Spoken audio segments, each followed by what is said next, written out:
C T Ravi ಅವರು ನನ್ನ ಮೇಲೆ ಹಲ್ಲೆ ಮಾಡಿದ ಕೂಡಲೇ ದೂರವಾಣಿ ಕರೆ ಮಾಡಿದ್ರು. ಪ್ರಜಾಪ್ರಭುತ್ವ ವ್ಯವಸ್ಥೆಯಲ್ಲಿ ದೌರ್ಜನ್ಯ, ದಬ್ಬಾಳಿಕೆ, ಗೂಂಡಾಗಿರಿ ತುಂಬಾ ದಿನ ಉಳಿಯಲ್ಲ. ನಿಮ್ಮ ಜೊತೆಗೆ ನಾವಿದ್ದೀವಿ. ಈಗಾಗಲೇ ದೆಹಲಿ ಮಟ್ಟದಲ್ಲೂ ಸಹ ಎಲ್ಲರ ಗಮನಕ್ಕೂ ತಂದಿದ್ದೀನಿ. ನಡೀತಾ ಇರೋಂಥ ಇಲ್ಲಿನ ಎಲ್ಲ ವಿಷಯಗಳನ್ನು ಸಹ ದೆಹಲಿಗೆ ತಲುಪಿಸ್ತಾ ಇದ್ದೀನಿ, ಮಾತನಾಡ್ತಾ ಇದ್ದೀನಿ. ನಿಮ್ಮ ಜೊತೆ ಪಕ್ಷ ಇದೆ, ನಾವೆಲ್ಲರೂ ಇದ್ದೀವಿ.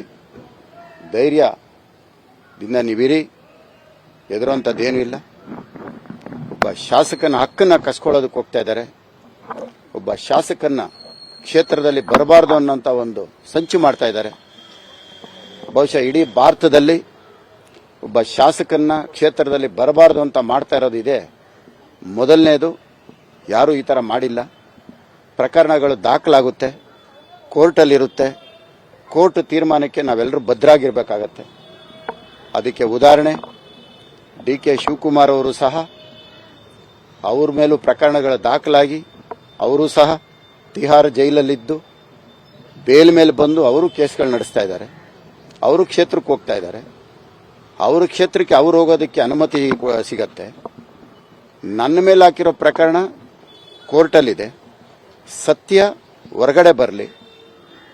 FSL ರಿಪೋರ್ಟ್ ಅಂತಾರೆ. FSL ರಿಪೋರ್ಟ್ ಕೋರ್ಟಲ್ಲಿ ಮುಂದಿನ ದಿನಗಳಲ್ಲಿ ಅದನ್ನ ವಾದ ವಿವಾದಗಳು ನಡೆಯುತ್ತೆ. ಕೋರ್ಟ್ ನಾನು ತಪ್ಪಿತಸ್ಥ ಅಂತ ತೀರ್ಪು ಕೊಟ್ಟಿದ್ದ ದಿವಸ ಅದಕ್ಕೆ ನಾವೆಲ್ಲರೂ ಅದಕ್ಕೆ ಒಪ್ಕೊಳ್ಳೇಬೇಕು. ಕಾನೂನಿಗಿಂತ ದೊಡ್ಡವರು ಯಾರೂ ಇಲ್ಲ, ನಾವೆಲ್ಲರೂ ಚಿಕ್ಕವರೇ. ಆದರೆ ಸಮಾಜ ಒಬ್ಬ ಸೇವಕನಾಗಿ ಕ್ಷೇತ್ರದ ಸಂವಿಧಾನದಲ್ಲಿ ಕೊಟ್ಟಿರ್ತಕ್ಕಂಥ ಹಕ್ಕು, ಒಬ್ಬ ಶಾಸಕನ ಹಕ್ಕು ಕಸ್ಕೊಳ್ತಾ ಇದ್ದಾರೆ. ಅದು ಬಹಳ ದೊಡ್ಡ ತಪ್ಪು ಮಾಡ್ತಾ ಇದ್ದಾರೆ.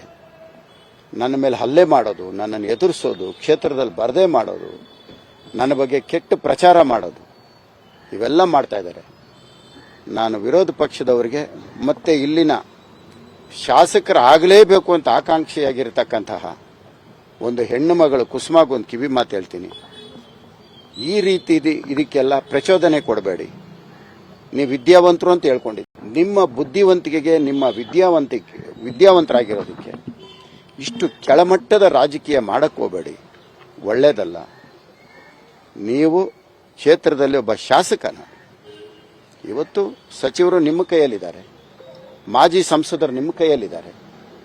ನಮ್ಮ ಕ್ಷೇತ್ರಕ್ಕೆ ನೀವು ಸಹಾಯ ಮಾಡೋಕ್ಕೆ ಅನುದಾನ ಕೊಡಿಸ್ಕೊಡಿ, ಕೆಲಸ ಮಾಡೋದಕ್ಕೆ ಸಹಾಯ ಮಾಡಿ. ನೀವು ಇಂಥ ಕೆಲಸ ನಾನು ಮಾಡ್ತೀನಿ ಅಂತ ಜನರ ಮುಂದೆ ತಗೊಂಡ್ಬನ್ನಿ. ಇವತ್ತು ಸಂಸದರು, ಮಾಜಿ ಸಂಸದರು ಡಿ ಕೆ ಸುರೇಶ್ ಅವರು ನೀವೇನು ಹೇಳಿದ್ರು ಕೇಳ್ತಾರೆ. ಡಿ ಕೆ ಶಿವಕುಮಾರ್ ಅವರು ನೀವೇನು ಹೇಳಿದ್ರು ಕೇಳ್ತಾರೆ.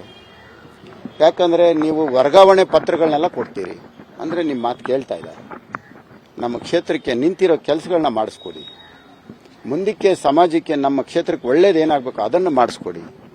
ಅದು ಬಿಟ್ಟು ಮುನಿರತ್ನನ್ ಮೇಲೆ ಹಲ್ಲೆ ಮಾಡ್ರಿ, ಮುನಿರತ್ನನ್ ವಿರುದ್ಧ ಪೋಸ್ಟರ್ ಅಂಟಿಸ್ರಿ, ಮುನಿರತ್ನನಿಗೆ ಚಪ್ಪಲಿ ಹಾರ ಹಾಕಿ, ಮುನಿರತ್ನನಿಗೆ ಮಸಿ ಬಳಿರಿ, ಇದೆಲ್ಲ ಮಾಡಕ್ಕೆ ಹೋಗಬೇಡಿ. ನಿಮ್ಮ ವಿದ್ಯಾವಂತರಾಗಿ ಇದು ನಿಮಗೆ ಶೋಭೆ ತರಲ್ಲ. ಇದನ್ನು ನೀವು ಸರಿಪಡಿಸ್ಕೊಳ್ಳಿ. ಚುನಾವಣೆ ಬಂದಾಗ ನೀವು ನನ್ನ ವಿರುದ್ಧವಾಗಿ ಮಾಡಿ ಸುಳ್ಳು ದೂರುಗಳನ್ನ ಕೊಡೋದು, ಸುಳ್ಳು ಕಂಪ್ಲೇಂಟ್ಗಳನ್ನ ಕೊಡೋದು, ರೇಪ್ ಕೇಸ್ಗಳು ಕೊಡೋದು, ಇವೆಲ್ಲ ಮಾಡಕ್ಕೆ ಹೋಗಬೇಡಿ.